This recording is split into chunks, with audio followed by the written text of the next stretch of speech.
जीवन में किसी के चले जाने से या कुछ खो जाने से हम अक्सर उदास हो जाते हैं। यह मनुष्य का स्वभाव है, पर हमें यह नहीं भूलना चाहिए कि यह दुनिया की रीत है। जिस समय हमारे पास जो है वह अनमोल है। यह कहानी है आरूही और एक गुड़िया की, जो एक छोटी लड़की है। एक दिन की बात है, आरूही सुबह पार्क में टहलते हुए जा रही थी। तभी उसे एक रोते हुई बच्ची मिली। आरूही ने उससे रोने का कारण पूछा तो लड़की ने बताया कि वह जिस गुड़िया से खेल रही थी वह इसी पार्क में कहीं खो गई है। आरूही ने उस बच्ची को उसकी गुड़िया ढूंढ लाने का आश्वासन दिया, जिससे वह बच्ची चुप हो गई। आरूही ने गुड़िया ढूंढने के लिए समय मांगा और फिर दूसरे दिन गुड़िया लाने का वादा करके वहां से चली गई। पर गुड़िया न तो आरूही को मिली और न ही उस बच्ची को। आरूही ने गुड़िया की तरफ से एक काल्पनिक पत्र उस बच्ची को लिखा और जब वह बच्ची पार्क में गुड़िया पाने की आशा में आई तो आरूही ने वह पत्र उस बच्ची को पढ़कर सुनाया।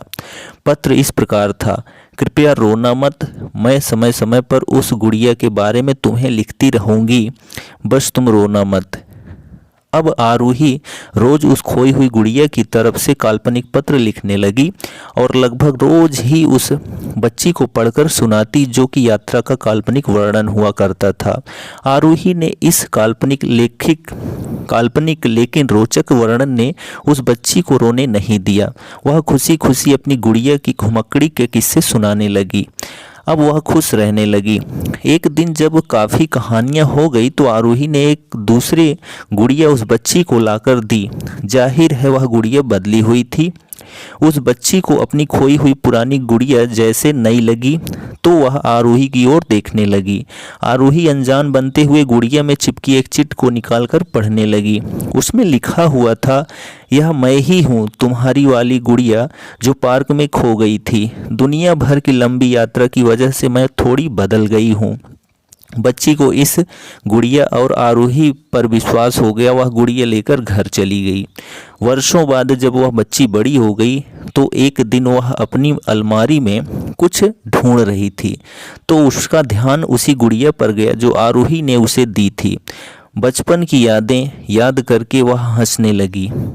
उसे सब समझ आ चुका था कि आरूही ने उसका कैसे मन रखा था। उसे उस गुड़िया पर फिर प्यार आने लगा। वह उसे बड़े गौर से देखने लगी। तभी उसकी नज़र गुड़िया की फ्रॉक की आस्तीन में छुपे एक छोटे से पत्र पे गया। उसने बड़ी व्याकुलता से वह पत्र निकाला और पढ़ने लगी। पत्र में संक्षेप में लिखा था कि हर वह चीज़ जिससे तुम प्यार करती हो कभी न कभी तुमसे खो जाएगी और जो तुम्हारे पास होगी वही तुम्हारे लिए सच्चे रूप में बनी होगी। रूप भले ही भीना हो पर प्यार एकदम खालिश होगा। तो यह कहानी समाप्त होती है। हमें कमेंट करके ज़रूर बताएं कि यह कहानी कैसी लगी आपको।